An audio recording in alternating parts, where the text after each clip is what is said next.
जय श्री हरि विष्णु।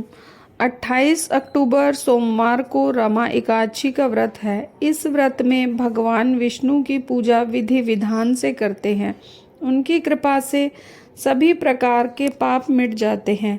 रमा एकादशी का व्रत 28 अक्टूबर सोमवार को है। इस दिन ब्रह्मा और इंद्र योग में रमा एकादशी का व्रत रखा जाएगा। हर साल कार्तिक कृष्ण एकादशी तिथि को रमा एकादशी का व्रत होता है। ये दिवाली से 4-5 दिन पहले आता है। इस व्रत में भगवान विष्णु की पूजा विधि विधान से करने से उनकी कृपा से सभी प्रकार के पाप मिट जाते हैं और जीवन के अंत में उनके श्री चरणों में स्थान मिलता है। पूजा के समय रमा एकादशी व्रत कथा जरूर सुननी या पढ़नी चाहिए। जो रमा एकादशी की व्रत कथा सुनता है वो भी पाप मुक्त हो जाता है।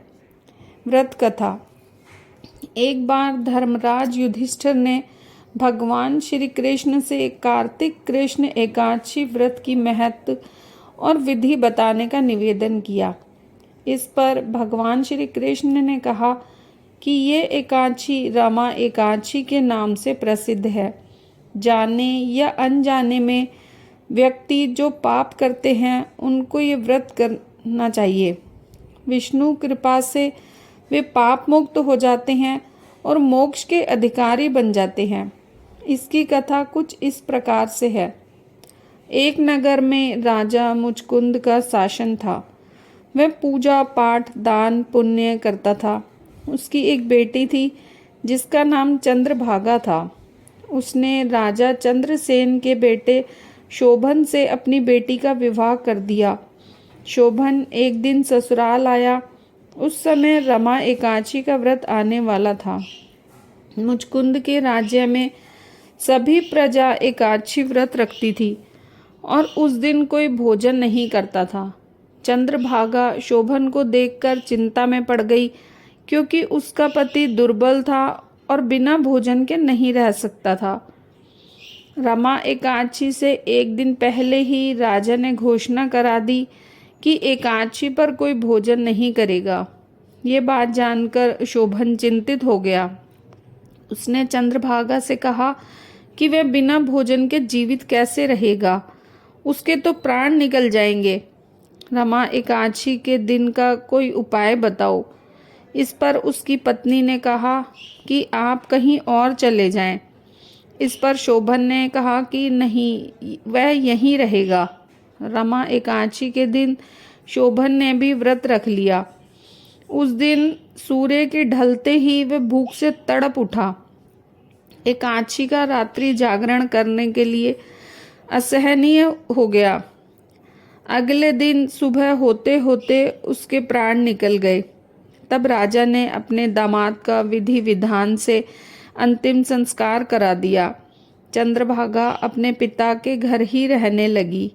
रमा एकादशी व्रत के पुण्य से शोभन को मंद्राचल पर्वत पर देवपुर नामक एक सुंदर नगर प्राप्त हुआ। वह वहां पर सुखपूर्वक रहने लगा। राजा मुकुंदचंद के राज्य का एक ब्राह्मण सोम शर्मा शोभन के नगर देवपुर में पहुंचा। उसने शोभन को देखकर पहचान लिया कि वह चंद्रभागा का पति है। उसने शोभन को बताया कि पत्नी चंद्रभागा और ससुर मुकुंदचंद सब सुखी हैं, लेकिन आपको इतना सुंदर और समृद्ध राज्य कैसे प्राप्त हुआ। शोभन ने सोम शर्मा को रमा एकादशी व्रत के पुण्य प्रभाव के बारे में बताया। उसने कहा कि उसने रमा एकादशी का व्रत बिना किसी श्रद्धा के किया था, इसलिए ये राज्य सुख वैभव अस्थिर है। उसने कहा कि आप चंद्रभागा को इस बारे में बताना, तब ये स्थिर हो जाएगा।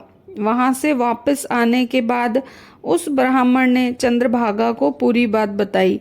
इस पर चंद्रभागा ने उस ब्राह्मण को शोभन के पास ले जाने को कहा। तब सोम शर्मा ने चंद्रभागा को अपने साथ लेकर मंद्राचल पर्वत के पास वाम ऋषि देव के पास गए।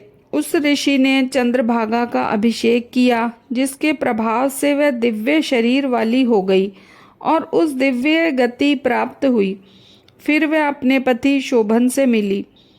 वह शोभन के बाईं ओर बैठ गई। उसने अपने पति को एकादशी का व्रत और पुण्य फल प्रदान कर दिया। इससे शोभन का राज्य प्रलय काल के अंत तक के लिए स्थिर हो गया। इसके बाद चंद्रभागा अपने पति शोभन के साथ सुखपूर्वक रहने लगी। जो भी व्यक्ति रमा एकादशी का व्रत करता है उसे पुण्य की प्राप्ति होती है।